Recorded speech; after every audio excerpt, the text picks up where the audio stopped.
ஆண்டவர் இன்றும் அதிசயங்களை செய்கிறவர். இதை தான் நாம் பார்க்க போகிறோம். ஒருவேளை இந்த காலையில் ஆண்டவர் என் வாழ்க்கையில் அதிசயம் செய்ய வேண்டும் என்று நீங்கள் வந்திருப்பீர்கள் என்றால் நிச்சயமாகவே அவர் அதிசயம் செய்வார். ஹல்லேலூயா. ஏன்னா அவர் நேற்றும் இன்றும் என்றும் மாறாதவராய் இருக்கிறார். வேதம் சொல்லுகிறது, அவரை பின்பற்றி வருகிறவர்கள் அவரை விட அதிகமான அதிசயங்களை செய்யக்கூடும். அப்படின்னா நம்ம அவரை விட அதிகமாக செய்ய முடியும். அப்படின்னா இயேசு பூமியில் செய்த அதிசயங்களை விட இன்றும் பரிசுத்தாவியானவர் அதிகமாய் நம்ம வாழ்க்கையில் செய்து கொண்டிருக்கிறார். அதனால் இந்த காலையில் நீங்கள் ஆண்டவர் என் வாழ்க்கையில் இன்றைக்கி ஒரு அதிசயத்தை எதிர்பார்த்து வருகிறாங்க அப்படின்னா நிச்சயமாய் செய்கிறவர். எடுத்து வாசிக்கலாம். லூக்கா எழுதின யோவான் எழுதின சுவிசேஷம் 4ஆம் அதிகாரம் 46 தொடங்கி 54 வரைக்கும் வாசிக்கிறத கேட்கலாம். இயேசு செய்த இரண்டாம் அற்புதமாய் இருக்கிறது. இயேசு செய்த முதல் அற்புதம் நமக்கு தெரியும், என்னது? கனவு. இரண்டாவது அற்புதத்தை நாம் பார்க்கலாம். பின்பு இயேசு தாம் தண்ணீரை திராட்சரசமாக்கின கலிலேயாவிலே கானா ஊருக்கு மறுபடியும் வந்தார். அப்பொழுது கப்பர்நகூமிலே ராஜாவின் மனுஷரில் ஒருவனுடைய குமாரன் வியாதியாக இருந்தான். இயேசு யூதேயாவிலே கலிலேயாவுக்கு வந்தார் என்று அந்த மனுஷன் கேள்விப்பட்ட போது அவரிடத்திற்கு போய் தன் மகன் மரண அவஸ்தையாக இருந்தபடினாலே அவனை குணமாக்கும்படி வர வேண்டும் என்று அவரை வேண்டிக் கொண்டான். அப்பொழுது இயேசு அவனை நோக்கி, நீங்கள் அடையாளங்களையும் அற்புதங்களையும் காணாவிட்டால் விசுவாசிக்க மாட்டீர்கள் என்றார். அதற்கு ராஜாவின் மனுஷன், ஆண்டவரே, என் பிள்ளை சாகிறதற்கு முன்னே வர வேண்டும் என்றான். இயேசு அவனை நோக்கி, நீ போகலாம், உன் குமாரன் பிழைத்திருக்கிறான் என்றார். அந்த மனுஷன் இயேசு சொன்ன வார்த்தையை நம்பி போனான். அவன் போகையில் அவனுடைய ஊழியக்காரர் அவனுக்கு எதிர்கொண்டு வந்து, உம்முடைய குமாரன் பிழைத்திருக்கிறான் என்று அறிவித்தார்கள். அப்பொழுது எந்த மணி நேரத்தில் அவனுக்கு நேற்று அவர்கள் குணம் உண்டாயிற்று என்று அவரிடத்தில் விசாரித்தான். 7ஆம் மணி நேரத்தில் ஜுரம் அவனை விட்டது என்றார்கள். உன் குமாரன் பிழைத்திருக்கிறான் என்று இயேசு தன்னுடனே சொன்ன மணி நேரம் அதுவே என்று தகப்பன் அறிந்து அவனும் அவன் வீட்டார் அனைவரும் விசுவாசித்தார்கள். இயேசு யூதேயாவிலிருந்து கலிலேயாவுக்கு திரும்பி வந்த பின்பு இது அவர் செய்த இரண்டாம் அற்புதம். ஓகே, இது நமக்கு நல்லா தெரியும். இயேசு செய்த இரண்டாவது அற்புதம். இயேசு திரும்பவும் அவருடைய முதல் அற்புதம் செய்த பட்டணத்துக்கு வந்த பொழுது அங்கே இருந்த சுருக்கமாக டக்குன்னு சொல்லிடுறேன், கவனிக்கலன்னா. ஒன்று என்னன்னா, ஒரு நோபல் மனிதன் அல்லது ராஜாவுடைய மனிதன் என்று நாம் பார்க்கிறோம், அல்லது ராஜாவுக்கு இணங்கி சேவை செய்கிற ஒரு மனிதன். அவனுடைய மகன் உடல்நிலை சரியில்லாதனால இயேசுவிடத்தில் வருகிறான். ஆனால் நம்ம ஆள் ரொம்ப வில்லங்கமாக பிடிச்சவர், சும்மாலாம் அற்புதம் நடக்காது. நீங்கள் இந்த காலையில் அற்புதம் இயேசு அப்படின்றதுக்குள்ளே பண்ணுவார் அப்படின்னா நிச்சயமாய் பண்ணுவார். ஆனால் அதற்கு முன்பதாய் பலவிதமான காரியங்களை அவர் கூர்ந்து கவனிக்கிறவராய் இருக்கிறார் என்று நாம் பார்க்கிறோம். முதல்ல நல்லா தெரிந்து கொள்ள வேண்டிய விஷயம் என்னவென்றால், இந்த மனுஷன் ஒரு நாள் முழுதுமாய் பிரயாணித்து வந்தான். எவ்வளோ தூரம் வந்தான் அப்படின்னு கேட்டிங்கன்னா, ஒரு ராத்திரி முழுதுமா, அதாவது இயேசு 7 மணிக்கு நேற்று சொன்ன கதையை இன்றைக்கு அவன் போய் அவன் வேலைக்காரங்கிட்ட பார்க்குறான். வேலைக்காரன் அப்போது ஏறத்தாழ அவன் ஒரு நாள் பிரயாண தூரமாய் வந்தான். எதற்காக என்றால் தன் மகனுடைய சுகம் பெறுவதற்காக. ஒருவேளை இந்த காலையில் நான் நீண்ட நாளாக ஒரு அதிசயம் நடக்க வேண்டும் என்பதற்காக காத்து கொண்டிருக்கிறேன் அப்படின்னா கவலைப்படாதீங்க. எவ்வளோ நாளானாலும் என் ஆண்டவர் நொடி பொழுதுல அவர் சொன்ன மாத்திரத்தில் அது நடைபெறுகிறதாய் இருக்கிறது. இரண்டாவது ஒரு காரியம் நாம் பார்க்கிறோம். இயேசு அவனை சேலஞ்சு பண்றாரு.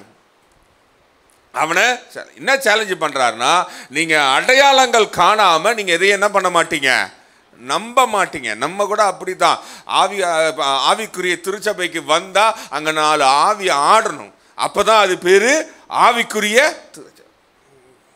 4 ஆவி ஆடினாதான் ஆவிக்குரிய திருச்சபை. உம்முன்னு இருந்தா அது வேற திருச்சபை. அப்போ ஒன்று நல்லா தெரிஞ்சுக்கலாம், அடையாளங்களை எதிர்பார்த்த மனிதர்கள் மத்தியில் ஆண்டவர் அவனோட சேலஞ்சு பண்றாரு. காரணம் என்னவென்றால், இயேசுவுக்கு நல்லா தெரியும் இவன் ரொம்ப படித்தவன், இவன் ஆராய்ச்சி பண்ணுகிறவன், இவன் இது எப்படி நடக்கும் என்பதை மிக கூர்ந்து கவனிக்கிறவன். அதனால தான் அவர் சொன்ன உடனே என்ன பண்ணான், டைம் பார்த்தான். யோசிச்சு பாருங்களேன், அந்த காலத்தில் வாட்ச் கட்டியிருந்தானா அப்படிலாம் என்ன கேட்காதீங்க, ஓகேவா?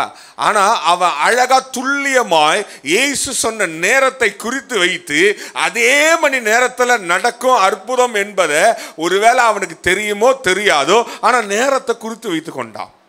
இயேசு சொன்ன வார்த்தை சொல்லுகிற நேரத்தை ஆண்டவர் அதனால தான் அவனை என்ன பண்ணார்னா ரெண்டாவது சேலஞ்சு பண்ணார். என்ன சேலஞ்சு பண்ணார்னா, வந்த உடனே அவனுக்கு அற்புதம்லாம் செய்யலை, அவனோட பேசலை, அவனுக்கு முரண்பாடான காரியங்களை நீ இதை நம்ப மாட்ட, இது உனக்கு கஷ்டம், உனக்கு அடையாளம் இருந்தால் தான் நீ நம்புவ அப்படின்ற மாதிரி அவனை சேலஞ்சு பண்ணுகிறார். இந்த காலையில் ஆவியானவர் உங்களை சோதித்து பார்க்க, உங்களை சேலஞ்சு பண்ணாதான் நீங்க அதில் நின்றா தான் அற்புதம் நடக்கும். எளிதாலாம் அற்புதம் பெற்றுக்கொள்ள முடியாது. மூன்றாவது, ஆண்டவர் அவனோட செய்த ஒரு காரியம் என்னன்னா, அவன் சொல்லுறத டவுட்டோட சொல்றானா அல்லது உறுதியா சொல்றானான்னு பார்த்தார். இப்ப நம்ம கூட ஆண்டவர்கிட்ட சில காரியங்கள் சொல்லும் போது, ஆண்டவரே உமக்கு சித்தம் இருந்தா செய்து தாங்க ஆண்டவர். இவன் இயேசு கிட்ட போன பிறகு இவன் இயேசு கிட்ட கேட்கிறான், நீங்க எனக்கு என் பையனுக்கு என்ன வரணும், சுகம் தர. உறுதியா இருந்தான், கான்பிடண்டா இருந்தான், அதுல எந்த மாற்றமும் இல்லை. அவன் வந்த நோக்கத்துல தெளிவாய், இன்றைக்கு ஆண்டவரிடத்துல என் மகனுடைய ஜீவனை நான் பெற்றுக்கொண்டு செல்லுவேன் என்பதுல அவன் உறுதியாய் இருந்தான். இந்த காலையில நீ உறுதியா இருந்தாதான் அற்புதம் உன் வாழ்க்கையில நடக்கிறதா இருக்கிறது. நான்காவது ஒரு காரியத்தை நாம் பார்க்கிறோம். என்னன்னா, ஆண்டவர் அவன் மாம்சத்தை டெஸ்ட் பண்றாரு. அவனுடைய மாம்சத்தை மேற்கொள்ளுகிறானா, ஆவின்படி இருக்கிறானா. ஆண்டவர் அவன் கூட வரன்லாம் சொல்லல. என்ன சொன்னாரு, போப்பா சுகம், பையன் இவன் சாக கிடக்கிறான் அப்படின்ற வர்றான், உன் பையன் பிழைத்திருப்பான் என்ற ஒரே ஒரு வார்த்தையை சொல்லுகிறார். உண்மையிலே சொல்றேன்னு, நம்ம சத்தியம் கேட்டு இங்கேருந்து வெளியே போகும்போது எத்தனை பேர் இது என் வாழ்க்கையில் நடக்கும் என்று நம்பி நம்ம வீடுகளுக்கு போகிறோம். அப்படி போனீங்கன்னா நீங்கள் வீட்டுக்கு போகிறதுக்குள்ள அதிசயம் உங்கள் வீட்டில் காத்து கொண்டு இருக்கும். ஆனால் பிசாசு நேரத்தில் பண்ணுவான், இங்கிருந்து வெளியே போகும்பொழுதே நம்ம மாம்சம் அதை மேற்கொள்ளுகிறதா இருக்கிறது. யோசித்து பாருங்க, ஒரு நாள் பிரயாண தூரத்தில் வந்தவன் இயேசு சொன்னார் நீ போ, உன் மகன் பிழைத்திருப்பான் என்று சொன்னா அதை சிந்தித்து கொண்டே போயிருப்பான். ஒருவேளை நான் அந்த இடத்துல இருந்தேன்னா, உண்மையை சொல்றேன்னா, அது எப்படி பிழைத்திருப்பான்? இவர் நமக்கு முன்னாடி அங்கே ஆள் அனுப்பியிருப்பாரா? அங்கு எப்படி நடக்கும்? இப்படிலாம் ஆராய்ச்சி பண்ணி கொண்டிருப்போம்.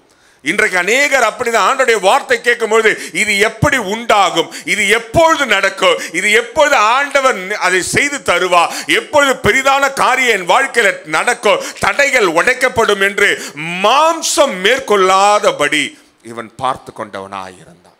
ஒன்று, இந்த காலையில் உன் வாழ்க்கையில் அற்புதம் நடக்கணும்னா உன் மாம்சம் அவனுடைய வார்த்தையை மேற்கொள்ளாமல் பார்த்து கொள்ள வேண்டும். அதனால தாங்க அதிசயம் நடக்குது. அதை அப்படியே நம்பும் பொழுது, ஆமேன் என்று நம்பும் பொழுது அது நொடி பொழுதுல நடந்ததாய் இருந்தது. இயேசு ஒரு நாள் பிரயாண தூரத்தில் இருந்த பொழுது அவருடைய வார்த்தையில வல்லமை இருந்தது. ஐந்தாவது காரியம், அவருடைய வார்த்தையில் என்ன இருக்கு? Power in the word of God. அவர் சொல்லுகிற ஒவ்வொரு வார்த்தையும், ஒருவேளை அந்த மனிதனுடைய இருதயத்துக்குள்ள எதை சிந்தித்து கொண்டு இருந்தாலும், ஒருவேளை அந்த மனிதனுடைய என்ன காரியங்கள் எண்ணங்கள் எதையெல்லாம் சோதித்து கொண்டிருந்தாலும், அவர் சொன்ன வார்த்தையில வல்லமை இருப்பதை அவன் உணர்ந்தவனாய் இருக்கிறார். இன்றைக்கு ஆவியானவர் உன்னோட பேசி கொண்டிருப்பார் என்றால், என்னோட பேசுகிற ஆவியானவருக்கு வல்லமை இருக்கிறது என்று நீ நம்பினாலே உன் வாழ்க்கையில அதிசயம் தானாய் நடக்கிறதா இருக்கு. கடைசியா ஒரு விரல் நேரம் இருந்தா நம்ம பார்த்து முடிச்சிடலாம் எல்லாத்தையுமே. இல்லை அப்படின்னா இந்த 6 காரியங்களை மாத்திரம் நம்ம பார்க்க போகிறோம். முதல் காரியம், தூரம் அவனுக்கு ரொம்ப சேலஞ்சாக இருந்தது. இன்னைக்கு பல பேரை ஏங்க சர்ச்சுக்கு வரல அப்படின்னா, ரொம்ப தூரமாக இருக்குதுங்க, ரொம்ப சீக்கிரம் வைக்கிறீங்க. சிலர்லாம் ரொம்ப சீக்கிரம் வைக்கிறாங்க. நான் வேற இன்னொன்று சொல்லலாம் யோசிச்சேன், சீக்கிரமாக 6 to 7 ஒரு சர்வீஸ் வச்சிடலாமான்னு யோசிச்சுக்கிறேன். நல்லா இருக்கும்ல, சீக்கிரமாக வந்து அந்த நாளை தொடங்கி முடிச்சிடலாம். அடுத்து 8 to 10 வழக்கம் போல் வைக்கிறவங்க வச்சுக்கலாம். ரொம்ப சீக்கிரம் வைக்கிறாங்க. அதனால என்ன நம்ம பண்ணுறது இல்லை, ஆலயத்துக்கு வருவது.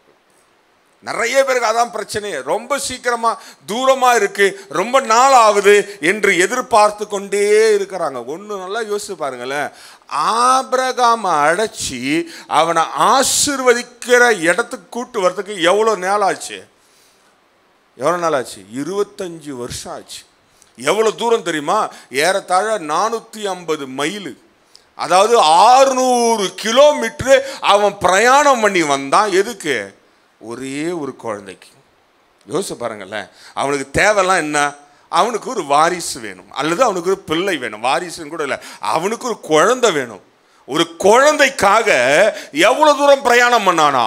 600 கிலோமீட்டர் பிரயாணம் பண்ணி வந்தா ஆண்டவர் உடனே கொடுத்தார் நினைக்கிறீங்களா? அவனை சோதித்து வச்சு இல்லாத பிரச்சனையை கொண்டு வந்து அதுக்கப்புறம் தான் குழந்தைய. யோசிச்சு பாருங்களா. இந்த ஆள் யோசிச்சிருக்கலாம், ஏசு இந்த வழியில் வரப்ப பார்த்துக்கலாம், இல்லை இவ்வளவு தூரம் நான் போகணுமா என் மகனுக்காக என்று யோசிச்சிருந்தானா அன்றைக்கு அவனுக்கு ஆசீர்வாதம் அல்லது சுகம் அவன் வாழ்க்கையில் நடந்திருக்காது. இன்றைக்கு நீ நானோ ஒருவேளை வீட்டில் இருந்து கொண்டே, ஆண்டவரே எனக்கு சுகத்தை தாங்க, எனக்கு அற்புதங்க செய்யுங்க, அல்லது நான் ரொம்ப தூரமாக வரேன் அப்படின்னா கவலைப்படாதீங்க. நீங்கள் வந்திருப்பீங்க என்றால் இன்றைக்கு ஆண்டவருடைய வார்த்தை உங்களுக்கு அற்புதங்களை கொண்டு வருகிறதா இருக்கிறது. அல்லது நீங்க இதுக்காக காரணம் சொல்லிக்கொண்டு சாக்கு சொல்லிக்கொண்டே நீங்க இருப்பீங்கன்னா அற்புதம் பெற்றுக்கொள்ள முடியாது. யோசிச்சு பாருங்க, 25 வருஷம் காத்திருந்தவனுக்கு என்னதான் ஆகும்? யாக்கோபு 3 நாள் பிரயாணம் பண்ணான். நீங்க வீட்டில் போய் பொறுமையாக வாசகங்களுக்கு ஆதியாகமம் 31ஆம் அதிகாரம் 22ஆம் வசனம் 32ஆம் அதிகாரம் 28ஆம் வசனம் சொல்லுகிறது 3 நாள் பிரயாணம் பண்ணி வந்தான். எதுக்கு? அவனை ஆசீர்வாதம் பெருக்கா, பேரை மாத்துறதுக்கு வந்த ஆண்டவர் பெருசாலாம் எதுவும் பண்ணல, பேரை மாத்திட்டு அனுப்பிட்டாரு. 3 நாள் பிரயாணம் பண்ணி வந்து ராமுழுதும் தூங்கவே இல்லை. இன்றைக்கு நமக்கெல்லாம் எப்படி தெரியுமா? ஒரு அதிசயம் நடக்கணும்னா ஆண்டருக்கு டைம் கொடுப்பதே இல்லை, ராமுழுதும் விழித்திருப்பதே கிடையாது. அப்போ யோசிச்சு பாருங்களேன், இவனுடைய கஷ்டம் பாருங்க. ஒரு பக்கம் அங்கே மாமனார் துரத்துக்கிட்டே வந்தான், அவன் கையிலேருந்து தப்பிச்சு ஓடி வந்தான், எதிர்பக்கம் அண்ணங்காரன் காத்துக்கிட்டு இருக்கான். 3 நாள் பிரயாணம் வருகிறா.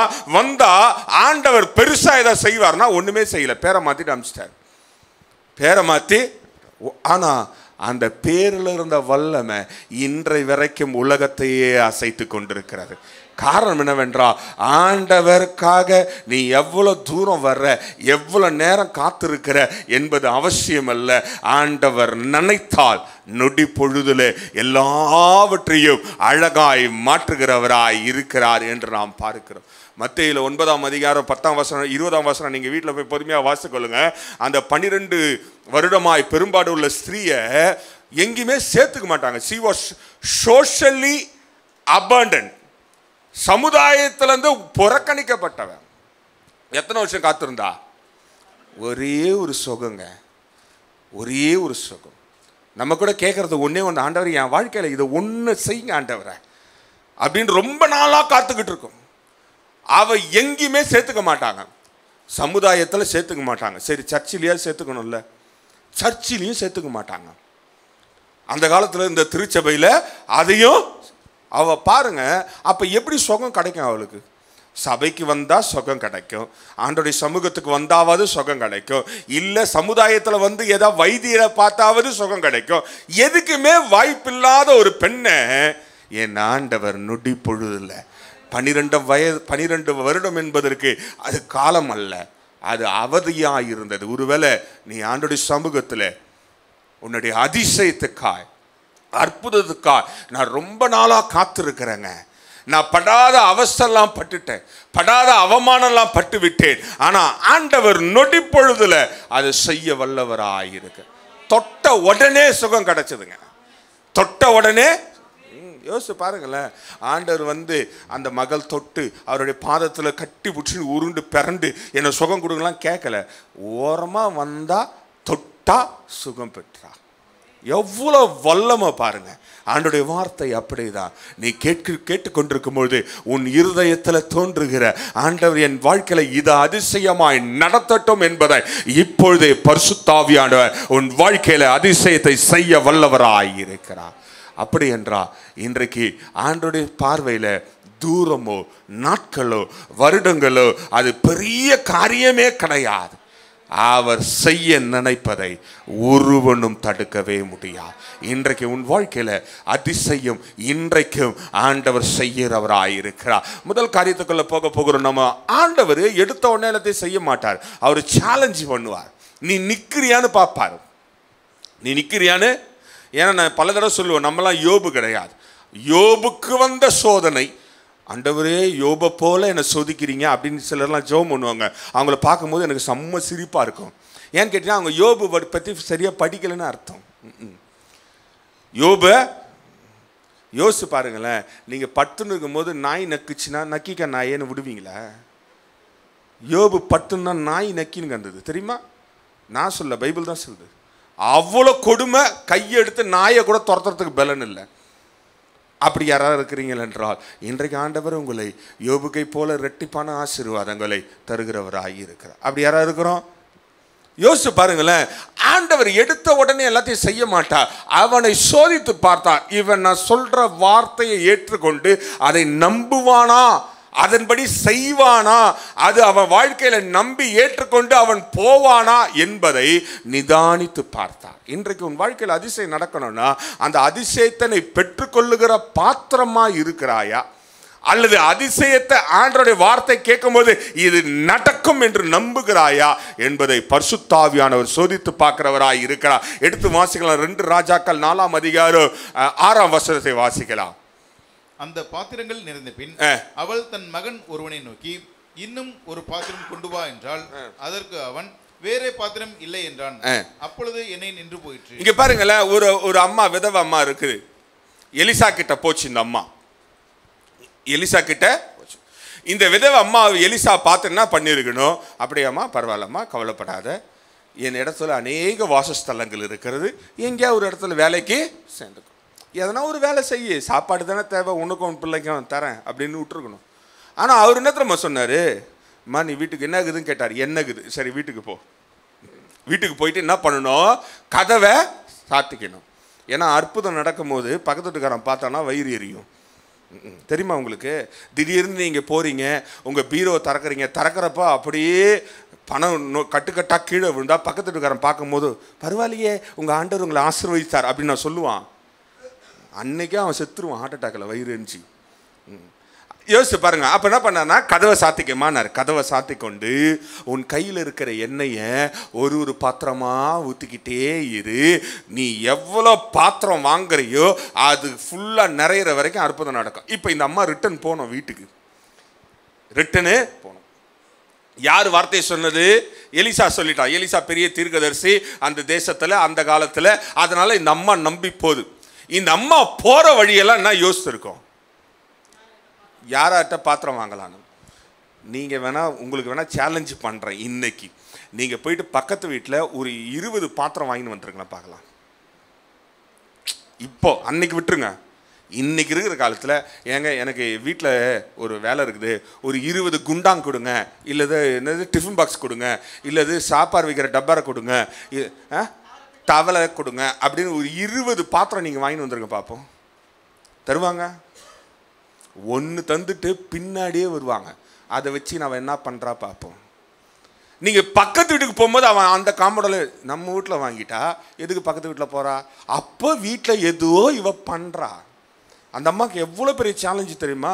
இன்னும் நல்லா தெரிஞ்சுங்க, அந்த காலத்தில் பஞ்சம் நிறைந்த காலமாக இருந்தது. பார்க்குறவங்களாம் தெரியுமா, ஓ பாத்திரத்தெல்லாம் நம்ம வீட்டில் கடை வாங்கி எடுத்துன்னு போய் கைலாங்கல்ல போட்டு வாங்கி தின்னுபிட்டு போகலான்ற பிளானில் இருக்கிறேன். கொடுத்துருப்பான் பாத்திரத்தை. இன்னைக்கு அப்படி தான் ஆண்டவர் நம்மளை சில நேரத்தில் அற்புதங்கள் செய்ய வேண்டும் என்று தீர்மானித்து சேலஞ்சு பண்ணும்பொழுது நம்ம அதை செய்யவே முடியாத அளவுக்கு சேலஞ்சாக இருக்கும். ஆனால் எலிசா சொல்லிட்டான், இந்த அம்மாவுக்கு நம்பிக்கை இருக்கிறது, அதனால் இந்த அம்மா போய் உள்ளே போய் செய்தது. நடந்தது நமக்கு தெரியும். கடைசி பாத்திரம் வர்ற வரைக்கும் அந்த எண்ணெய் வந்து கொண்டே இருந்தது. இன்றைக்கு ஆண்டவர் உன் வாழ்க்கையில் அற்புதம் செய்யணும்னா நீ அதை தாங்குவதற்கு, அதை பெற்றுக்கொள்வதற்கு, அதன் ஊடுருவி செல்வதற்கு நீ ஆயத்தமாக இருக்கிறாயா என்பதை சோதித்து தான் தருகிறவராயிருக்கிறார். சுகம் தரத்து இதெல்லாம் ரைட்டு, எளிதாய் கண்டு. ஆனால் பெரிய அற்புதம் நடக்கணும்னா ஆண்டவர் நம்மளை சோதித்து தான் தருகிறவராக இருக்கிறார். நம்ம ஊரில் ஒரு பழமொழி இருக்குது, பாத்திரம் அறிந்து எவன் கண்டுபிடிச்சான்னு தெரியல. அதுக்குன்னு தங்க பாத்திரத்தை எத்தனை வர முடியும்? தங்க பாத்திரம் பார்த்தா எத்தனை பேர் பிச்சை போடுவீங்க? நான் சத்தியமாக பிடின்னு ஓடுருவேன். நான் ஓடினா 1 கிலோமீட்டர் ஓடின பிறகு தான் அவனுக்கு தெரியும் நான் பாத்திரம் பிடின்னு ஓடிட்டேன்னு.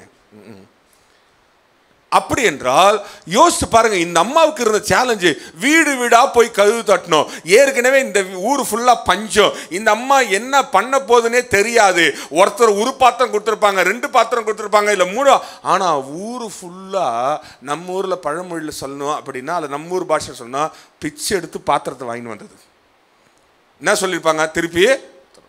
திருப்பி கொடுக்க மாட்டேன்னு சொன்னா எத்தனை பேர் நீங்க வீட்டில் கொடுப்பீங்க? சத்தியமா கொடுக்க மாட்டோம். மொய் பணமே கொடுக்க மாட்டோம். தெரியுமா உங்களுக்கு? கல்யாணத்துக்கு போய் மொய் எழுதும் போது கவரில் எதுக்கு பேர் எழுதணும் தெரியுமா? நீங்கள் கவரில் பேர் எழுதாமல் கொடுக்க மாட்டோம். ஏன்னா அது வராது, கணக்கு வரணும். சிலர்லாம் பார்த்தீங்கன்னா ஊரில் இல்லாத பண்டிகை அவங்க ஃபங்க்ஷன் அவங்க வீட்டில் வைப்பாங்க. எதுக்குன்னா பாஸ்டர் கலெக்ட் ஆகல பாஸ்டர், அதுக்காக 2வது ஒரு ஃபங்க்ஷன். இந்த அம்மாவுக்கு பாருங்க இருந்த பிரச்சனை, எல்லா இடத்துலையும் போய் பாத்திரம் வாங்கிட்டு வரணும். இன்றைக்கு ஒருவேளை ஆண்டவர் உன் கையில சொல்லி, நீ இந்த வருஷம் ஒரு ஆத்துமாவை கொண்டு வா, உன் வாழ்க்கையில அற்புதம் செய்வேன் என்று சொன்னா எத்தனை பேர் ஆயத்தமா போவோம்? சொல்றாரு ஆண்டவர், பா நீ போப்பா, நீ போயிட்டு மரம் நகரில் இருக்கிற ஒரு ஆத்துமா கூட்டணுவா, இல்லை பாகிஸ்தான் பார்டரில் ஒரு ஆத்துமா கூட்டணும். ஐயா ஆண்டவர் அவ்வளோ தூரமா?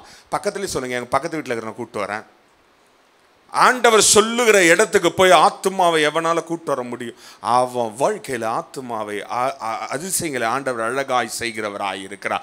இன்றைக்கு ஆண்டவர் சோதித்து பார்த்துதான் நலமானதை செய்கிறவராய் இருக்கிறார். இன்னொரு இயேசு கிறிஸ்து வாழ்ந்த காலத்திலே ஒருத்தன் பயங்கரமா சோதிக்கப்பட்டான். மார்க் எழுதின சுவிசேஷம் 10ஆம் அதிகாரம் 47, 48 நமக்கு தெரிஞ்ச வசனம் தான்.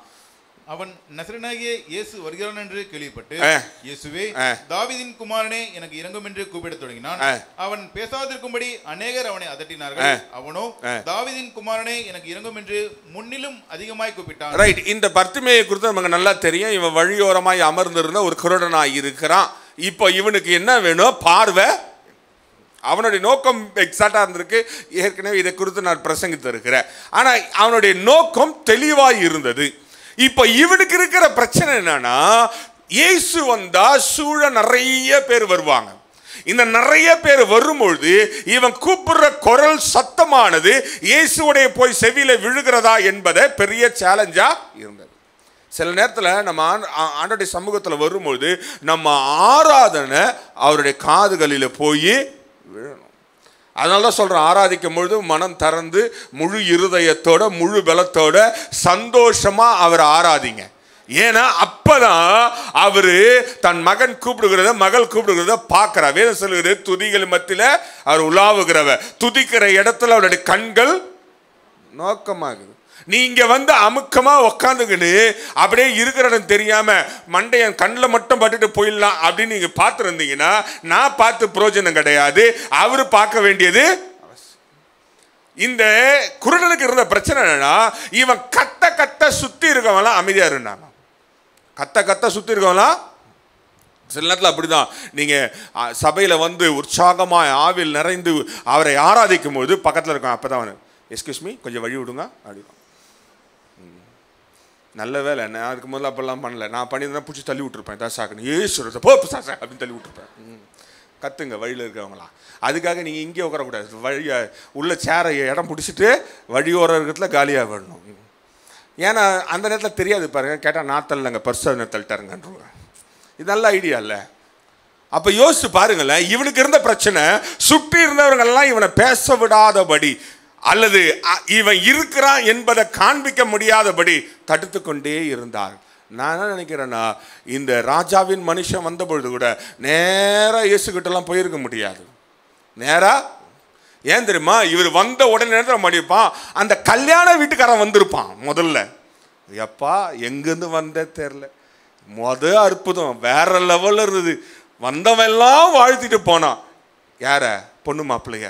அதை விட திராட்சை ரசம் சூப்பராக இருந்ததுன்னு சொல்லி பெரிய லிஸ்ட் கொடுத்துருப்பானுங்க, சாட்சி சொல்லியிருப்பானுங்க. அந்த ஊரில் நடந்த எல்லாம், ஓ இவர் தானான்னு சுற்றிடும்.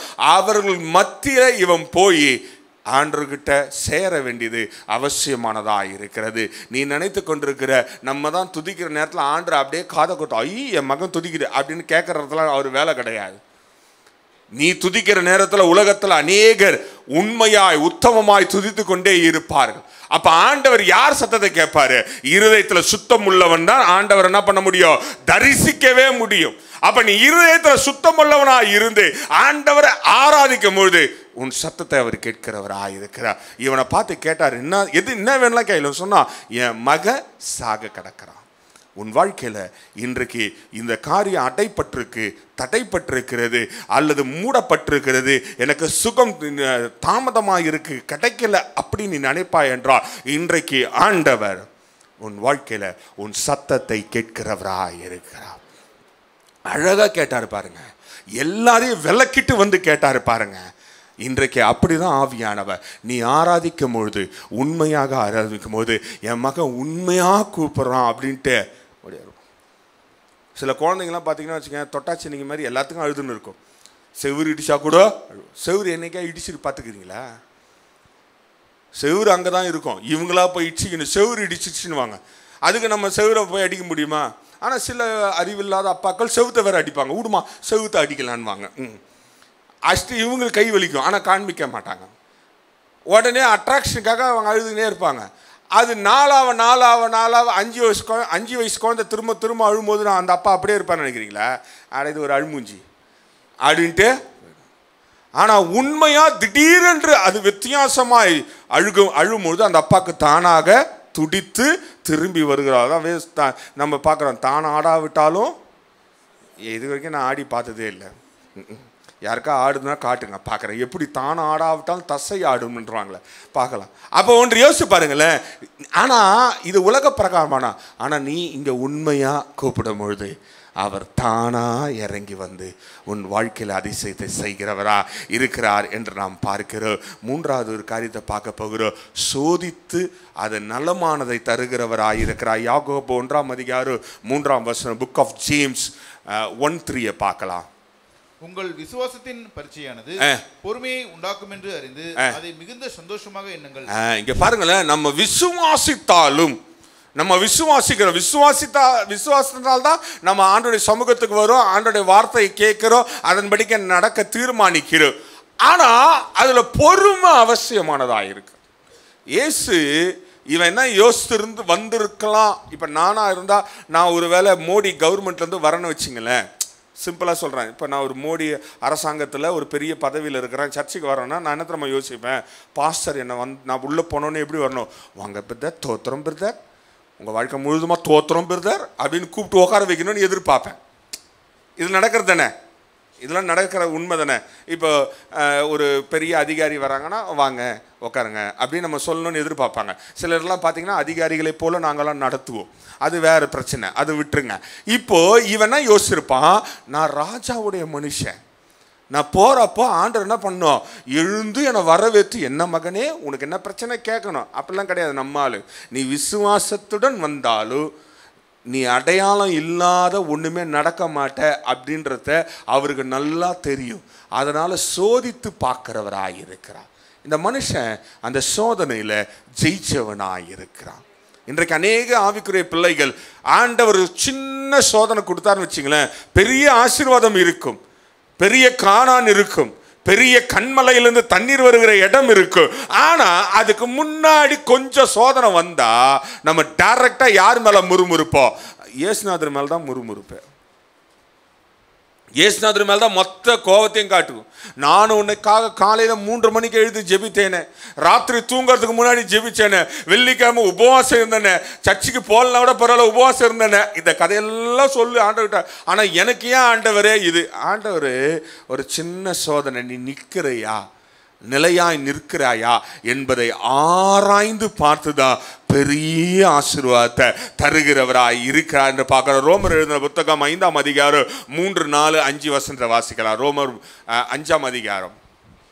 அது மாத்திரமல்ல, உபத்திரவம் பொறுமையையும். இங்க பாருங்களேன், உபத்திரவம் என்ன தெரியுமா கத்து தரும்? பொறுமையை கற்றுத்தரும்.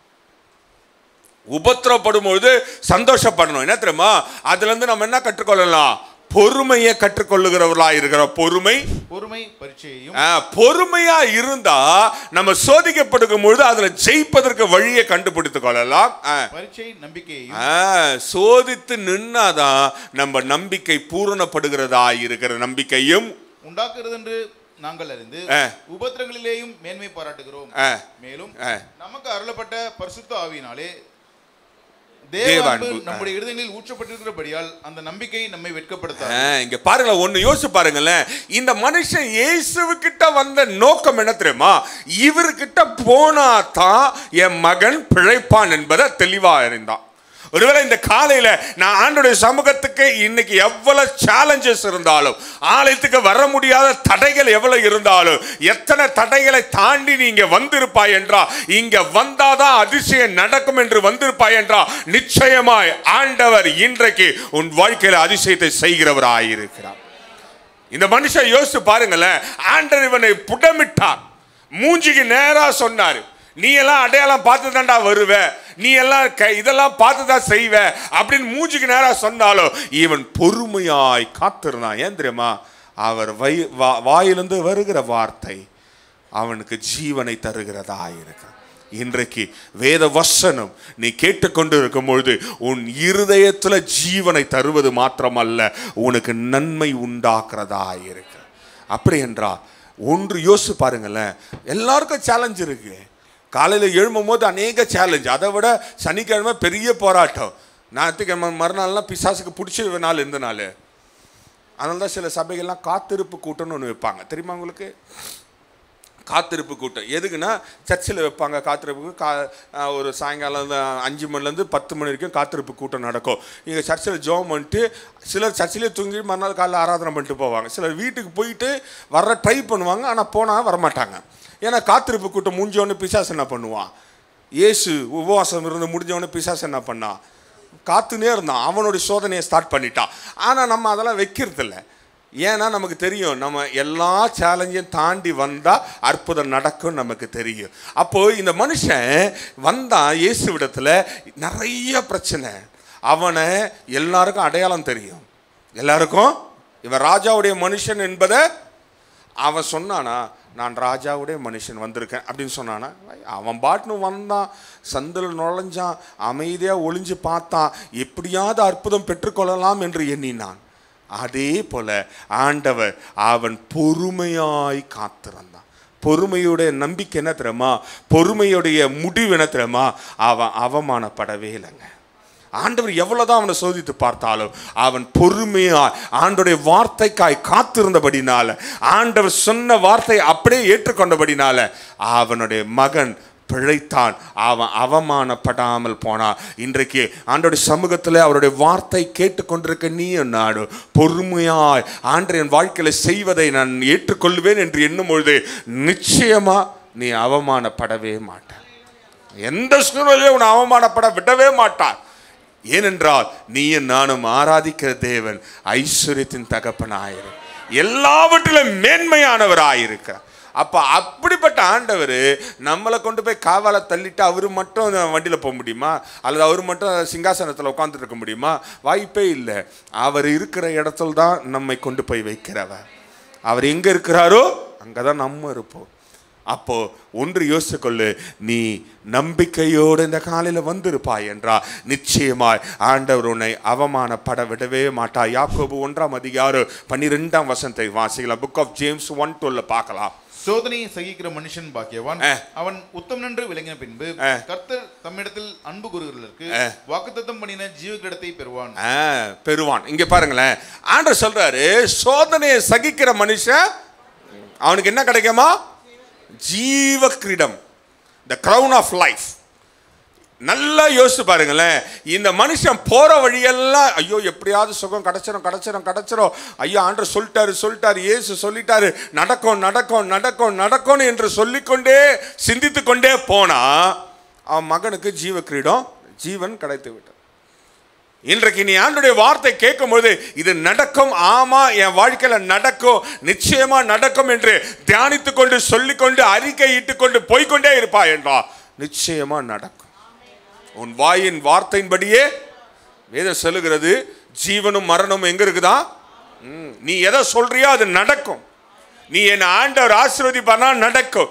ஆண்டவர் என்னை வாழ்க்கையில என் தடைகளை உடைத்த எனக்கு அதிசயம் செய்வார்னா அது அப்படியே நடக்கும். இன்றைக்கு கேட்கிற சத்தியத்தின்படி ஆண்டவர் என்னுடைய நீண்ட பிரயாணம், எல்லா சேலஞ்சு, என் சோதனைகளை பார்த்து இன்றைக்கு அதிசயத்தை நடத்துவார் என்று நீ நம்புவாய் என்றால் அதை அறிக்கையிடும் பொழுது அப்படியே நடக்கும்.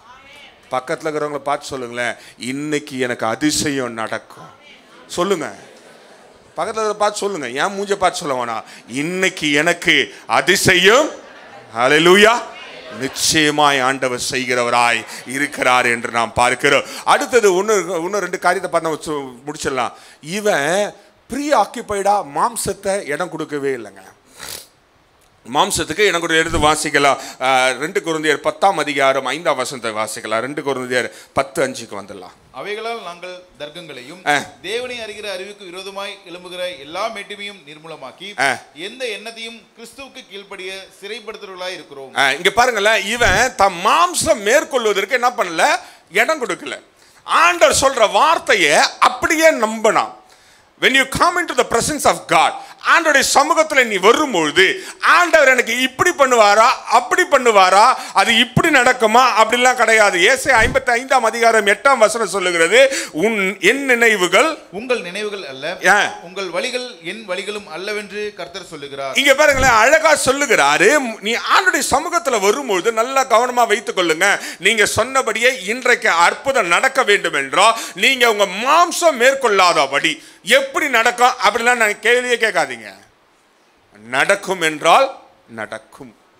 ஏனென்றால் நீ வைத்திருக்கிற பிளான் படி, நீ வைத்திருக்கிற திட்டத்தின்படி அவர் நடத்த வேண்டிய அவசியம் அவருக்கு கிடையவே கிடையாது.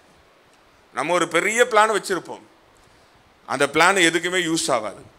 கடைசியில் அந்த குப்பை மட்டும் ஒரு டன்னு சேர்ந்த மாதிரி இருக்கும். சிலர்லாம் பாட்டு எழுதணும், ஆர்வ கோளாறுல எழுதுவாங்க, நான்லாம் பார்த்துருக்குறேன். பாட்டு எழுத ஆரம்பித்தாங்க வச்சிங்களேன், அவங்க எப்படியும் ஒரு 240 பக்கம் பேப்பர் புக்கு காலி பண்ணிடுவாங்க. ஆர்வ கோளாறுல நிறைய பாட்டு எழுதுறாங்க. அதே போல் சிலர்லாம் கவிதை எழுதுவாங்க, பார்த்துக்கிறீங்களா? கவிதைக்கு ஒரு லைனே எழுதிடுவாங்க, அடுத்த லைனு. நம்மலாம் அப்படி தான், நம்ம வாழ்க்கைக்கு திட்டம் போடுவோம். ஆண்டவரே 2025ஆம் ஆண்டு இதெல்லாம் என் வாழ்க்கையில் செய்து கொடுங்க. ஆண்டவர் அதை தூக்கி குப்பையில் போட்டு அவர் பிளானை எக்ஸிக்யூட் பண்ணுவார். ஏன்னா வேதம் சொல்லுகிறது, நீ ஆண்டவருடைய சமூகத்தில் அதிசயம். இந்த மனுஷனை யோசிச்சு பாருங்க. Always remember this Nobel man. இந்த ராஜாவுடைய மனுஷனை எப்பவுமே ஞாபகம் வைத்துக் கொள்ளுங்க. இவன் ஆண்டவர்கிட்ட, ஆண்டவரே நீங்கள் ஒரு வைத்தியரை அல்லது உங்கள் சீஷனை என் வீட்டுக்கு அனுப்புவீங்களா அப்படின்னு கேள்வி கேட்டானா? கேட்கல. அல்லது ஆண்டவரை நீங்களே வருவீங்களா? கேட்கல. ஆண்டவரே ஜெப எண்ணெய் கொடுப்பீங்களா? கேட்கல. ஆண்டவரே ஜெப தண்ணீர் கொடுப்பீங்களா? சிடி கொடுப்பீங்களா? சிடி இல்லாம நம்ம தரத்தில் விட்டுருங்க, அந்த கதைக்குள்ளே போக தேவையில்ல, விட்டுருங்க. இந்த கதையெல்லாம் அவன் கேட்கவே இல்லை. பார்த்துங்க, வந்தான், கேட்டான், அவர் மூஞ்சில் அடித்த மாதிரி சொன்னார், பொறுமையாக காத்திருந்தான், வார்த்தையை மாத்திரம் சொன்னார், நம்பி போயிட்டான். இன்றைக்கு ஆண்டவருடைய சமூகத்தில் நீ நான் வந்திருப்போம் என்றால் ஒன்று நல்லா தெரிஞ்சுக்கொள்ளு, இங்கே எதனா கிடைக்கும் அப்படின்னா அதெல்லாம் எதுவுமே தரமாட்டேன். நானும் அதுக்கு ரொம்ப விரோதமானவன். இயேசுநாதர் தண்ணியில் தாங்கிறாரு அப்படின்னா யோர்தான் தண்ணியில் தான் ஞானஸ்தானம் கொடுத்தாரு. யோர்தான் தான் எங்கே அங்கே தானே கொடுத்தாரு. இயேசு எங்கே ஞானஸ்தானம் எடுத்தார்? ஓ, நல்லவரை பாலார்னு யோசிச்சுட்டேன், விட்டுருங்க. யோர்தானில் ஞானஸ்தானம் எடுத்தார். பரவாயில்ல, ஞாபகமாக தான் இருக்கீங்க. திடீர்னு மறந்துட்டீங்களா? பாலாறு பக்கத்தில் இருக்குல்ல, ஒரு அங்கே சொன்னால் எடுத்துகிட்டு வந்து கொடுத்துடலான்னு பார்த்தேன், நீங்கள் ரொம்ப தூரம் சொல்லிட்டீங்க. அப்படின்னா யோர்தான் தண்ணி எடுத்துகிட்டு வந்து கொடுத்தா அதை சுகம் பெறுமானா? அப்படிலாம் கிடையாது. இன்றைக்கி எத்தனையோ பேர் யோர்தான் வழியில் போய் கொண்டிருக்கிறார்கள், யோர்தானில் தண்ணி எடுத்துகிட்டு வந்து குடித்து கொண்டு தான் இருக்கிறாங்க. அதெல்லாம் கிடையாது, நடக்காது. அப்போ எதில் தாங்க அதிசயம் நடக்கும்? இந்த நல்ல மனுஷனுக்கு தெரிஞ்சது பாருங்க, அவருடைய வார்த்தையில தான் அதிசயம் நடக்கும். இயேசுடைய வார்த்தையில் தாங்க அதிசயம் நடக்கும். வேற எந்த பொருள்னால அதிசயம் நடக்கவே நடக்காது. அதை நல்லா கவனித்துக் கொள்ளு. நம்ம ஆண்டோடைய சமூகத்துக்கு வரும்பொழுது, நான் ஐயாலாம் ஆரம்பத்தில் ரொம்ப கிண்டல் பண்ணுவோம். ஒருவேளை குழந்தை இல்லையா, ஒரு டசன் வாழைப்பழம் வாங்கிடுவாங்க, நாங்கள் ஜோம் பண்ணி தரோம் அப்படின்லாம் சொல்லுவோம். சர்க்கரையா ஒரு மூட்டை சர்க்கரை எடுத்துடுவாங்க எங்களுக்கு, ஏன்னா எங்களுக்கு சர்க்கரை கம்மியாகுது பாருங்க, அதனால சர்க்கரை எடுத்துடுவாங்க. எடுத்துகிட்டு வந்தீங்கன்னா உங்கள் உடம்புல இருக்கிற சர்க்கரை வியாதி போவதற்காக நாங்கள் ஜெபிப்போம். இப்போலாம் நாங்கள் பிளான் பண்ணோம், ஆண்டவர் இது நல்லா இருக்கு ஐயா, இது பிளான் பண்ணிடலாமா ஐயா அப்படிலாம் கேட்போம். ஆனால் அதெல்லாம் செய்ய மாட்டோம், சும்மா விளையாட்டுக்கு பேசுறது தான். இயேசுநாதர்கிட்ட வரும்போது யோசிச்சிருப்பான், எதனா கொடுப்பாரா, இல்லை கீழே இருக்கிற மண்ணையாவது பிடிங்கி கொடுப்பாரா, இல்லை துணியை கொஞ்சம் குடிச்சு தருவாரா, மகனை இந்த துணியை திரும்ப மகன் நெத்தியில் வெய்யி. சிலர்லாம் அப்படி தான், நெத்தியில் வச்சா நெத்தியில் கடைசியாக வைப்பாங்க, மற்ற மார்க்கத்தில் ரவுண்டாக இருக்கும், அது பேர் தெரில. இந்த கதைலாம் என் ஆண்டர்கிட்ட நடக்காதுங்க. அவர் வார்த்தையினால தான் அற்புதமே நடக்கும். அவர் வார்த்தையில தான் வல்லமை இருக்கிறது. நீ கொண்டு வருகிற எந்த பொருள்னாலும் அல்லது கொண்டு போகிற எந்த பொருள்னாலும் எதுலையுமே வல்லமை கிடையாது. அப்படி என்றால் ஒன்று யோசிக்கொள்ள. நீங்க கேட்கலாம், அப்ப மோசேக்கு மட்டும் அவன் வச்சிருந்த கோல் எங்க இருக்குது? மோசேயோட ஆண்டவர் பேசின வார்த்தை நம்ம பேசிட்டு இருக்கோமா இல்லையா? கோல் எங்க இருக்குது? மோசே போயிட்டான் மண்ணுக்கு, கோல் எங்க போச்சு தெரியல, தேடின்னு வரும். இன்ன வரைக்கும் ஆர்காலஜிஸ்ட் தேடிட்டு இருக்காங்க. ஏனென்றால் மோசேயோட கோல் எங்க போச்சுன்னு யாருக்குமே தெரியல. ஆரோனுடைய கோலாது எங்க இருக்குன்னு தெரியும். எங்க இருக்குது? பரவாயில்ல, பாதி பேராது படிச்சுக்கிறீங்க பைபிள. உடன்படிக்கை பெட்டியில மோசே கோல் எங்க போச்சுங்க? மோசே கோல் தாங்க சிவந்த சமுத்திரத்தை திறந்தது. மோசே கோல் தாங்க கண்மலையில தண்ணீர் வர வச்சுது. அப்ப அந்த கோலுக்கு தாங்க பவரு? வாய்ப்பே இல்லை ராஜா, கோலுக்கு பவரே கிடையாது. அது எனக்கு தெரிஞ்சு அது மக்கியே போயிட்டு இருக்கும். மோசே மலை மேலே ஏறும்போது அந்த கோலை ஆரோன் கையில் கொடுத்துட்டு போனான், கதை இல்லை, அங்கேயே ஊந்து செத்து இருப்பான். அந்த கோலை எத்தனை ஊனி போனான். ஆண்டு மோசேவை புதைக்கும் போது கூட கோலையும், கோலில் பவர் கிடையாது, வார்த்தையில் தான் பவர். இன்றைக்கு ஆண்டோடைய வார்த்தையை கேட்டுக்கொண்டிருக்க நீ நானும், ஆண்டவர் என்னோடு பேசுகிறார், நிச்சயமா அற்புதம் செய்வார் என்றால் நிச்சயமாய் செய்ய வல்லவராய் இருக்கிறார். இதுதான் வேதத்தில் முக்கியமான. You don't come preoccupied in the presence of God. ஆண்டோடைய சமூகத்துக்கு வரும்போது உன் சிந்தனையில எல்லாத்தையும் கொண்டு வந்து நிறுத்தி வைத்து கொள்ளாத. இந்த மனுஷனை பாரு, அழகா வந்தான், ஆண்டவர் சொன்னதை அப்படியே ஏற்றுக்கொண்டான், அவனுக்கு தான் அதிசயம் நடந்தது. இன்றைக்கு நீ ஆண்டோடைய சமூகத்தில் ஆண்டவர் என்ன சொன்னாலோ அதை அப்படியே ஏற்றுக்கொள்ளுவேங்க. ஆண்டோடைய வார்த்தை என்னோட பேசும்போது அதை அப்படியே ஏற்றுக்கொள்ளுவேன் என்று நீ வந்திருப்பாய் என்றால் நிச்சயமா இன்றைக்கு உனக்கு அதிசயம் உண்டு, அதில் மாற்றம் கிடையாது. நிச்சயமா ஆண்டு அதிசயம் செய்கிறவராயிருக்கா. இன்னொரு காரியத்தை வாசிக்கலாம். 1 கொரிந்தியர் 2ஆம் அதிகாரம் 16ஆம் வசனத்தை வாசிக்கலாம். கர்த்தருக்கு போதிக்கத்தக்கதாக அவருடைய சிந்தையை அறிந்தவன் யார்? எங்களுக்கோ கிறிஸ்துவின் சிந்தை உண்டாயிருக்கிறது. இங்க பாருங்களா, சிலர்லாம் எப்ப தெரியுமாங்க, ஆண்டோடைய சமூகத்துக்கு வரும்போது அவருக்கே ஆலோசனை சொல்றது. ஆண்டோடைய சமூகத்தில் சிலர்லாம் பார்த்தீங்க வச்சுங்களேன், இந்த கல்யாண பத்திரிகையெல்லாம் போட்டாங்கன்னா எடுத்துன்னு வந்து ஆண்டோடைய சமூகத்தில், ஆண்டவர் இந்த பத்திரிகையை வைக்கிற எல்லா தேவைகளையும் சந்தித்து நீங்கள் அதை சம்பூர்ணமாக மாற்றி தாங்க. இயேசுநாதர் சொல்லிட்டாரு, நான் தான் உன் கல்யாணத்துக்கு வரேனே. அவரை கூப்பிடுறது இல்லை, அவருக்கு பத்திரிகை வைக்கிறதே இல்லை. இனிமேல் பத்திரிகை கல்யாணம்லாம் நான் தான் ஞாபகம் வச்சுங்க, இயேசுநாதருக்கு ஒரு பத்திரிகை கொண்டாந்து இங்கே வச்சுருங்க, ஒரு பத்திரிக்கை. அவர் ஏது கூட்டின்னு போங்க, அவர் சாப்பிடலாம் மாட்டார், சோறு மிச்சமாக வந்தாருன்னா அதிசயம் நடக்கும், அற்புதம் நடக்கும். இங்கே யோசிச்சு பாருங்களேன், நம்ம ஆண்டோடைய சமூகத்தில் வரும்போது நம்ம காரியங்களை கொண்டு வந்து அவருக்கே ஆலோசனை சொல்லக்கூடாது. ஆண்டவரே இதை இப்படி செய்தால் நல்லா இருக்கும், இந்த வருஷத்தில் செஞ்சால் நல்லா இருக்கும், இந்த மாதத்தில் செஞ்சால் நல்லா இருக்கும், இன்னைக்கு நடந்தால் நல்லா இருக்கும். அல்லது அவர் நினைப்பார், அப்போ எனக்கு தெரியாது, எனக்கு அறிவு இல்லை, நான் பைத்தியக்காரன், நீ வந்து எனக்கு சொல்லித்தர. ஆண்டர் அப்போ தான் இருக்கும். நீங்கள் நம்ம ஆண்டருக்கு ஆலோசனை சொல்லும்பொழுது ஆண்டருடைய பார்வையில் எப்படி தெரியுமா இருக்கும், எனக்கு எதுவுமே தெரியாது பாரு, வானத்தையும் பூமியும் வார்த்தையினால் உண்டாக்கினவர், நொடி பொழுது எல்லாவற்றையும் மாற்ற வல்லவராக இருக்கிறவருக்கு அவருக்கே நம்ம பிளானை கொடுப்போம்.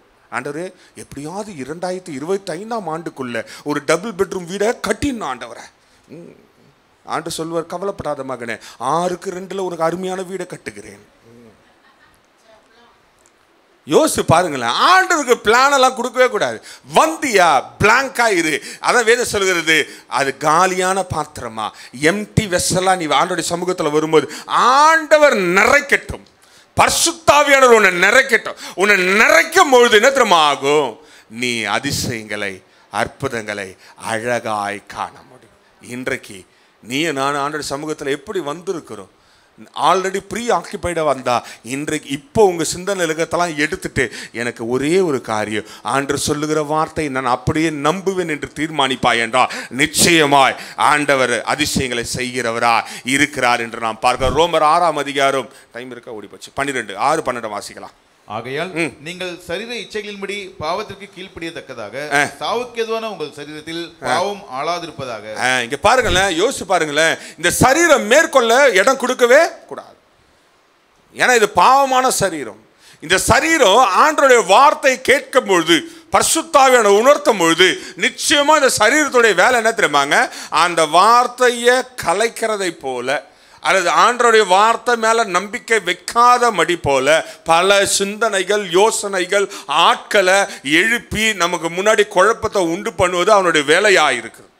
ஆனா அதுல நின்று இல்லை, என்னோட பேசினவர் உண்மை உள்ளவர், அவர் வாக்கு பண்ணினவர், அவர் வாக்கு மாறாதவர், அவர் ஜீவனோட இருக்கிறார் என்று நம்பி நின்னாதாங்க அதிசயம் நடக்கிறதா இருக்கு.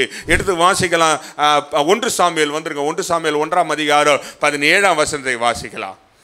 அதற்கு எலி, சமாதானத்துடனே போ, நீ இஸ்ரவேலின் தேவனிடத்தில் கேட்ட உன் விண்ணப்பத்தின்படி அவர் உனக்கு கட்டளையிடுவாராக என்றான். இங்க பாருங்களேன், இங்க ஒரு அம்மா குழந்தை இல்லை.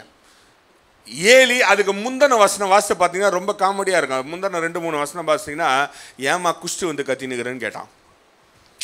யோசிச்சு பாருங்களேன், ஏமா குஷ்டு வந்து எல்லாபதி பாருங்க கத்தினுக்கிற, கம்முன்னு உக்காரம்மா அப்படின்னா. இப்போ அவனே என்ன தெரியுமா சொல்கிறான், சரி இப்போ சமாதானத்தோட நீ கேட்டதுபடியே. இப்போ இந்த அம்மா யார் சொன்னதை நம்பணுமா, 2ஆவது சொன்னதை நம்பணுமா? இப்போ நம்ம அந்த இடத்துல இருக்கிறோம். இப்போ திடீர்னு நீங்கள் வரீங்க, நீங்கள் பாட்டு ஜோம் பண்ணி கண்ணீர் விட்டு அழுது ஜோம் பண்ணி போறணுங்கிறீங்க. ஏங்க குஸ்து இந்த மாதிரி பண்ணுகிறீங்க, போங்க வீட்டுக்கு அப்படின்னு நான் சொல்லிட்டேன்னு வச்சுக்கலாம். நீங்கள் சொல்கிறீங்க, இல்லைப்பா சார் எனக்கு கஷ்டமான கஷ்டம் தான். சரி கவலைப்படாதீங்க, சமாதானத்தோட போங்க அப்படின்னா போகும்போது பிசாசு நிரந்தரமா பண்ணா, உன்னை பார்த்து அவர் குஸ்து வந்துட்டுன்னு கேட்டார் பத்தியா. பிசாசு நமக்கு நன்மையானதை ஞாபகப்படுத்த மாட்டான். எதை ஞாபகப்படுத்துவான்? அவரெல்லாம் ஒரு பாஸ்டர், நம்ம அழுது மன கிளேசத்தோடு வந்தால் நம்மை பார்த்து இப்படி கேட்டா, இனிமேல் என்ன பண்ணக்கூடாது, அந்த சர்ச்சுக்கே பிசாசு கொண்டு வர. இதுதான் மாம்சம். ஆனால் இந்த அம்மா பாருங்க, முதல்ல சொன்னதை விட்டுடுச்சு, அங்கேயே விட்டுடுச்சு. எங்க? ஆண்டோட சமூகத்திலே விட்டுடுச்சு. 2வது கடைசியாக சொன்னா பாருங்க, சமாதானத்தோட போ. இப்போ யோசிச்சு பாருங்களேன், இத்தனை வருஷமா அந்த அம்மாவுடைய கர்ப்பத்தின் கனி அடைக்கப்பட்டிருக்கிறது. இப்போ இது அந்த அம்மா சமாதானத்தோட போகுது. என்ன சமாதானம்? ஏலி சொன்னபடி நடக்கும். ஏலி சொன்னதுபடி இன்றைக்கு உங்க வாழ்க்கையில் அதிசயம் நடக்கும்னா நடக்கும். அதுல எந்த மாற்றமும் கிடையாது. அதை நம்பிக்கையோடு நீங்க போய் பாருங்களேன், நிச்சயமா பெரிய காரியங்களை ஆண்டவர் செய்கிறவராயிரு. இந்த அம்மா ஏலி சொன்னது அப்படியே நம்புச்சுங்க, வேற எதையுமே பண்ணல, அப்படியே நம்புச்சு. இயேசு கிறிஸ்து காலத்திலேயே யோவான் 9ஆம் அதிகாரம் 7ஆம் வசனத்தை நீங்க வாசிங்களேன். 9-7 மட்டும் வாசிங்க யோவான்ல. நீ போய் சீலோவாம் குளத்திலே கழுவு என்றார். சீலோவாம் என்பதற்கு அனுப்பப்பட்டவன் என்று அர்த்தமா. இங்க பாருங்களேன், ஒரு குருடன் இருந்தா இயேசு பூமியில காரி துப்பி என்ன பண்ணிட்டாரு, குழைச்சி அவன் கண்ணில் தடவிட்டாரு. இப்போ இந்த குருடன் ஏற்கனவே இயேசுவை பத்தி அறிந்தவன். என்ன அவரு, உனக்கு என்னப்பா வேணும்? பார்வை வேணும், உன் விசுவாசத்தின்படியே இப்படிலாம் சொன்னவர் திடீர்னு ஒருத்தனை மட்டும் கூப்பிட்டு கீழே உமிழ்நீரை எடுத்து அதில் மண்ணை பிசைஞ்சு கண்ணில் போட்டு பூசி நீ சீலோவாமுக்கு குளத்துக்கு போ. இப்போ இந்த குருனுக்கு வழி தெரியாது. குருனுக்கு வழி தெரியுமா? சீலோவாம் குளம் எங்கே இருக்குதுன்னு தெரியுமா? நந்திவரம் ஏரி எங்கே இருக்குதுன்னு தெரியுமா? இப்போ திடீர்னு உங்கள் எல்லாருக்கும் கண்ணை கட்டிட்டு இங்கேருந்து நீங்கள் எல்லாம் நந்திவரம் ஏரிக்கு வாங்க அப்படின்னு சொன்னால் எத்தனை பேர் வருவீங்க? நந்திவரத்துக்கு ரோடையே கிராஸ் பண்ண முடியாது. இப்போ ஆண்டவர் கொடுத்த பெரிய சேலஞ்ச் என்ன தெரியுமாங்க, இவனுக்கே கண்ணு தெரியாது. அப்படியே மங்களா தெரிஞ்சாலும் இருக்கிற கொஞ்சம் மங்களா தெரிஞ்சதோட மண்ணை வாரி பூச்சிட்டாரு. யாரு? நம்மளால அற்புதம் பண்ணணும்னு வச்சுங்களேன், ஐயோ ஐயோ நல்லா சோதித்து நிறுத்தி நிதானமானதை திருப்தியா அழகா செய்வார் பாருங்க. செய்யும் போது உலகமே ஆச்சரியப்படும். அப்போ இவன் போய் அவர் சொன்னபடியா நம்பி போனாங்க. இவன் வழியில பள்ளம் வருமா, மேடு வருமா, சீலோவாமுக்கு கட்டா போருமா, அங்க தண்ணி இருக்குமா? ஏன்னா குருடர்கள் அவ்வளோ சீக்கிரம் குளிக்க மாட்டாங்க, பயப்படுவாங்க. ஏன்னா தண்ணி ஏதாவது பண்ணிடுமோ அப்படின்றதுக்காக அவங்க ஜாக்கிரதையாக தான் குளிப்பாங்க. எத்தனை பேர் நீங்கள் கண் பார்வை இல்லாதவர்களை பார்த்துருக்கீங்கன்னு தெரில. அவங்க குளிக்கணும் ரொம்ப ஜாக்கிரதையாக குளிப்பாங்க. அதுவும் அந்த குண்டானையும் பிடிச்சிக்குவாங்க, மக்கியும் பிடிச்சிக்குவாங்க. ஏன்னா நீங்கள் சோப்பு போகிற நேரத்தில் குண்டான் தூக்கிட்டு போயிட்டீங்கன்னா ரொம்ப ஜாக்கிரதை. நீங்கள் பார்த்ததில்லை நினைக்கிறேன், நான் இந்த பிளைண்ட் ஸ்கூலுக்கு போகிறதுனால பார்ப்பேன். அவங்க ரொம்ப கேர்ஃபுல்லாக எல்லாத்தையும் அவங்க ரொம்ப கேர்ஃபுல்லாக இருப்பாங்க. நீங்கள் கதவை மூடி குளிச்சா கூட அவங்களுக்கு நம்ப மாட்டாங்க, கதவு திறந்திருந்தா கூட பயப்பட மாட்டாங்க. ஆனால் குண்டான கட்டியமாக பிடிச்சிக்குவாங்க. இப்போ யோசிச்சு பாருங்களேன், இவன் போகிற குளத்துல தண்ணி இல்லைனா, ஆனால் அவன் அதெல்லாம் ஆராய்ச்சி பண்ணலைங்க, போனாங்க, அதிசயம் நடந்ததுங்க. ஆண்டோடைய வார்த்தையில் அவ்வளோ வல்லமை இருக்குதுங்க. இன்னைக்கு ஆண்டவர் உன் வாழ்க்கையில் அதிசயம் செய்வார்னா செய்வாருங்க. அப்படியே நம்பிப்போ, நிச்சயமாய் நடக்கும். கடைசியாக இன்னும் 2-3 காரியத்தை வாசிக்கலாம். லூக்கா 17ஆம் அதிகாரம் 14ஆம் வசனத்தை வாசிக்கலாம். அவர்களை அவர் பார்த்து, நீங்கள் போய் ஆசாரியர்களுக்கு உங்களை காண்பியுங்கள் என்றார். அந்தபடி அவர்கள் போகையில் சுத்தமானார்கள். இங்க பாருங்களேன், 10 குஷ்டரோகிங்க இயேசு கிட்ட வந்துட்டாங்க. என்னதுக்குன்னா, ஆண்டவரே எங்க குஷ்டரோகம் போனோன்னு. ஓகேவா? குஷ்டரோகிகள் அந்த காலத்திலே எப்பொழுதுமே ஒதுக்கப்பட்ட இடத்துல இருந்தாங்க. இப்போ ஆண்டவர் அவங்க சொல்லுகிற இடம் எது? வாய்ப்பே இல்லை. போகக்கூடாத இடத்துல சட்டத்தின்படி you are been prohibited to enter into the synagogue. அதுவும் யாரை போய் பார்க்கணுமா? அவனை பார்க்கவே முடியாது. ஆசாரியனை வாய்ப்பே இல்லை. ஏன்னு கேட்டிங்கன்னா, அந்த காலத்தில் இந்த ஆசாரியர்கள் எப்படி தெரியுங்களா, அவங்க ஆடையில் இருக்கிற மடிப்பு கூட களையக்கூடாது. களைஞ்சிட்டா கூட இருக்கிறோம் உடனே அதை போட்டு பயங்கரமாக தேய்ச்சி அப்படி பல பல பலன்னு வைக்கணும். ஆசாரியர்கள் அந்த காலத்தில் ராஜாக்களை போல வாழ்ந்தார்கள். அதனால தான் இயேசு சொன்னார், ஒருவன் எனக்கு ஊழியம் செய்தால் முதல்ல எப்படி இருக்கணுமா, வேலைக்காரனாக இருக்கணும்ட்டார். ஏன்னா இவங்க ராஜா மாதிரி சுற்றிங்க இருந்ததுனால. இப்போ யோசிச்சு பாருங்களேன், இந்த 10 குஷ்டரோகிகளோ ஆண்டவர் சொன்ன இடமே தப்பு, போய் காட்ட சொன்ன ஆளே தப்பு. என்ன பண்ணிருக்கலாம், எப்பா நீங்கள் போங்க, போய் உங்கள் வீடுகளுக்கு போய் சமாதானமாக இருங்க அப்படின்னா போய் வீட்டுக்கு ட்ரை பண்ணியிருப்பாங்க. ஏன்னா வீட்டுக்கு வழி தெரியும். வீட்டுக்கு வழி தெரியணும் போது வீட்டுக்கு போகிற வழியில் அவங்க பிள்ளைகளையோ அல்லது குடும்பத்தினரை பார்க்கும்பொழுதாவது சுகமாயிச்சா பார்த்துக்கலாம். ஆனால் இந்த 10 பேரும் இவர் என்ன சொன்னார்னு கூட ஏற்றுக்கவே இல்லைங்க, சிந்திக்கவே இல்லைங்க. நானாக தான் சிந்தித்து இருப்பேன். ஒருவேளை ஆண்டவர் சொல்லுகிறா, இங்கேருந்து நீ கிளம்பி சீனாக்கு போ, பிரசங்கம் பண்ணிட்டு வா, இல்லை அமேசான் காட்டுக்கு போ அப்படின்னு சொன்னார்னு வச்சிங்களேன், யோசிப்பேன், ஆண்டவர் அமேசான் காட்டில் போய் எங்கே பிரசங்கம் பண்ணுறது யோசிப்போமே இல்லை. இப்போ அமேசான், இப்போ இங்கே இருக்கிற ஆண்டவர் நிறைய பேரை ஊழியத்துக்கு கூப்பிட்றாரு வாங்க அப்படின்னும் போது, போங்க அமேசான் காட்டுக்கு போய் பிரசங்கம் பண்ணுங்க அப்படின்னா எத்தனை பேர் போவீங்க? இயேசு நாமத்தினால கெட்ட வார்த்தை, கெட்ட சத்தமே என்னை விட்டு தூரம் போ அப்படின்னு அவருக்கே நம்ம கட்டளை போடுவோம். அவர்கிட்ட கேட்பேன், ஆண்டவர் வேற எந்த ஊருமே கிடைக்கலையா, தர்ஷீஸுக்கு போறேன், ஏன் நினிவேக்கு போகணும் அப்படின்னு அவருக்கே ரூல்ஸ் போடுவோம். இந்த 10 குஷ்டரோகிகளை பாருங்க, அவர் சொன்ன இடமே தவறு, போய் காட்ட சொன்ன ஆளும் தவறு, ஆனா இருந்தாலும் நம்பி போனாங்க. நம்பி போன உடனே என்ன நடந்தது? போற வழியிலேயே சுகம் கிடைச்சதுங்க. இன்றைக்கு ஒன்று யோசித்து பாரு, உன் வாழ்க்கையில நீ ஒருவேளை இன்றைக்கு நான் பேசுகிற சத்தம் அல்லது ஆண்டோடைய வார்த்தை உன்னோட பேசும்போது இது எப்படி நடக்கும் அங்க போ சொல்றாரு, அல்லது இந்த அதிசயம் எப்படி நடக்கும், இது இவ்வளவு பெருசாச்சே, அல்லது இவ்வளவு தடைகள் இருக்கிறத இது எப்படி ஆண்டவர் நிர்மூலமாக்குவாரு, அல்லது எல்லாவற்றுக்கும் எனக்கு வழி எப்படி உண்டாவோ அப்படின்னு நீ ஆராய்ச்சி பண்ணி கொண்டே இருந்தா இங்கேயே இரு. நீ விசுவாசத்துடன் போகும்போது போற வழியிலே அதிசயம் நடக்கிறதா, நீ கவலைப்பட வேண்டிய அவசியமே கிடையாது. கடைசியா ஒரே ஒரு காரியத்தை வாசி முடிக்கலாம். எபேசியர் 3ஆம் அதிகாரம் 20ஆம் வசனத்தை வாசிக்கலாம். 20-21. எபேசியர் 3:20-21. நாம் வேண்டிக் கொள்கிறதற்கும் நினைக்கிறதற்கும் மிகவும் அதிகமாய் நமக்குள்ளே கிரியை செய்கிற வல்லமையின்படியே நமக்கு செய்ய வல்லவராகிய அவருக்கு சபையிலே கிறிஸ்து இயேசுவின் மூலமாய் தலைமுறை தலைமுறைக்கும் சதா காலங்களிலும் மகிமை உண்டாதாக. இங்க பாருங்களேன், ஆண்டவர் சொல்றாரு, நம்ம வேண்டுவது மாத்திரமல்ல, நினைப்பதற்கும் மேலான காரியங்கள். அன்னால் வேண்டினாள், அந்த குஷ்டரோகிகள் வேண்டினார்கள், கண்டு தெரியாத பர்த்திமேயு வேண்டினான். ஆனா ஆண்டவர் அவங்க நினைப்பதற்கு மேலான காரியம். அன்னால் ஒரு பிள்ளை தான் கொடுன்னா, அந்த பிள்ளைய கோயில் பிள்ளையா கொடுக்குறேன்னா. கோயில் பிள்ளைன்னா என்ன தெரியுமாங்க? சர்ச்சை பெருகணும், க்ளீன் பண்ணணும், வர்றவங்களுக்கு தண்ணி எடுத்து கொடுக்கணும், சர்ச்சு பாத்ரூமை கழுவணும், பாஸ்டர் சொன்னால் எல்லாம் செய்யணும், எல்லா வேலை செய்யறதுக்கு தான். ஆனால் வேதம் சொல்லுகிறது, சாமுவேலை போல பெரிய தீர்க்கதரிசி எவனுமே கிடையாது. அன்னால் கேட்டது ஒரு அற்பமா ஒரு குழந்தை, அதையும் அங்கேயே வேலைக்காரனை விட்டுறன்ட்டா. ஆண்டு பார்த்தா, நீ வேலைக்காரனை விடுற, நான் அவனை தான் எல்லா ராஜாக்களுக்கும் அபிஷேகம் பண்ணவர் நான் மாற்றுவேனார். அப்போ யோசிச்சு பாருங்களேன், இந்த காலையில் ஒருவேளை உன்னுடைய யோசனைகள், உன்னுடைய எண்ணங்கள், ஆண்டு எனக்கு இது செய்தா போதும் என்று எண்ணி வந்திருப்பாய் என்றா, என் ஆண்டவர் நீ நினைப்பதற்கும் கேட்பதற்கும் மேலான காரியங்களை அழகாய் செய்கிறவராயிரு. அப்படி என்றால் இருந்த இடத்துல கண்களை மூடி, ஆண்டவரே என் வாழ்க்கையில அதிசயங்களை செய்யுங்க ஆண்டவரே, இன்றைக்கு அதிசயத்தை செய்வேன் என்று தீர்மானிக்கிறவன், உன் வாழ்க்கையில இதுவரை நீ பார்த்திராத பெரிய அதிசயம், உலகம் வியைத்து பார்க்கிற அளவுக்கு, கண் விழிகள் பிதுங்குற அளவுக்கு ஒரு பெரிய அற்புதத்தை உன் வாழ்க்கையில என் ஆண்டவர் செய்கிறவராயிரு. அப்படிப்பட்ட அற்புதம் இன்றைக்கு உன் வாழ்க்கையில வேண்டும் என்றா அவர் எதிர்பார்ப்பதெல்லாம் ஒன்னே ஒண்ணுதான், உன் விசுவாசத்தை விட்டு விடாத, உன்னுடைய பொறுமையை விட்டு விடாத.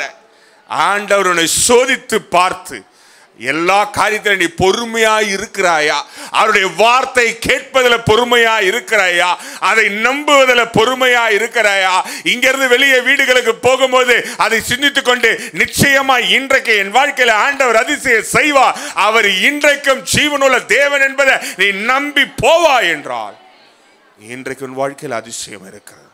நிச்சயமா இருக்கு. அதில் எந்த மாற்றமும் கிடையாது. இன்றைக்கு உன் வாழ்க்கையில ஆண்டவர் செய்யட்டும். என் வாழ்க்கையில் அப்படி ஒரு காரியம் வரட்டுங்க. நான் அதுக்காக வெயிட் பண்ணுறேங்க. ரொம்ப நாளாக வெயிட் பண்ணுறேன், நீண்ட வருடங்களாக வெயிட் பண்ணுறேன். ரொம்ப தூரம் வந்திருக்கிறேன். எப்படி வந்தேன்னு தெரியல, என் கஷ்டங்களை தெரியல, என்னுடைய வியாதி தெரியல, என்னுடைய வேதனை தெரியல. இதையெல்லாம் தாண்டி தான் இங்கே வந்து நின்றுருக்கிறேன். இன்றைக்கு ஆண்டோடைய சமூகத்தில் நீ அப்படி வந்திருப்பா என்றா என் ஆண்டோடைய வார்த்தை இன்றைக்கு உன் வாழ்க்கையில் அதிசயங்களை உண்டாக்குறதா. சமாதானத்துடன் போங்க. Go in peace. That the word of God has power to do miracles in your life. ஆண்டவருடைய வார்த்தையில வல்லமை இருக்கிறது. அந்த வல்லமையுள்ள வார்த்தை உன் வாழ்க்கையில அதிசயங்களை இப்போதே இன்றே நீ வீட்டுக்கு போவதற்கு முன்பதாகவே அதை செய்கிறதா இருக்கிறது. அவன் போய் கேட்டான் பாருங்க, எப்ப நடந்தது? 7ஆம் மணி நேரம். இயேசு சொன்ன அதே டைம்ல அது நடந்ததுங்க.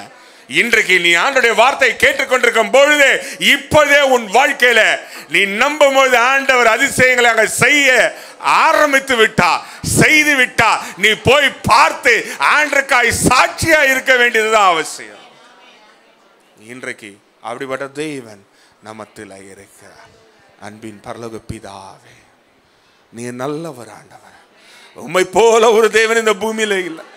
நாங்கள் நினைப்பதற்கும் வேண்டுவதற்கும் மிக மிக அதிகமாய் செய்ய வல்லவர். அன்றைக்கு அந்த மனிதனுடைய வாழ்க்கையில நீ செய்தது பெரிய அற்புதம் ஆண்டவரா. இன்னைக்கு அவனை போல நாங்கள் வந்திருக்கிறோம். நாங்கள் நம்புறோம், நீங்க என்ன சொன்னாலும் அப்படியே நம்புறோம். வெறும் பாத்திரமாய் வந்திருக்கிறோம். பரிசுத்தாவினங்களை நிரப்புங்க, அப்படியே உங்களுடைய வார்த்தையை எடுத்துக்கொண்டு நாங்கள் நம்பிக்கையோட போகிறோம் என்று தீர்மானிக்கிறவர்களுடைய வாழ்க்கையில இன்றைக்கு அற்புதம் நடக்கட்டும். இயேசுவின் நாமத்தினால், நசரேயனாகிய இயேசுவின் நாமத்தினால் பரிசுத்த ஆவியானவர் இன்றைக்கும் ஜீவனோட இருக்கிறது என்பதன்படியே அவங்களோட வாழ்க்கையில அதிசயம் நடக்கட்டும் ஆண்டவர். அது ஆமென் என்றும் ஆகட்டும். இயேசுவின் நாமத்தில் பிதாவே, ஆமென்.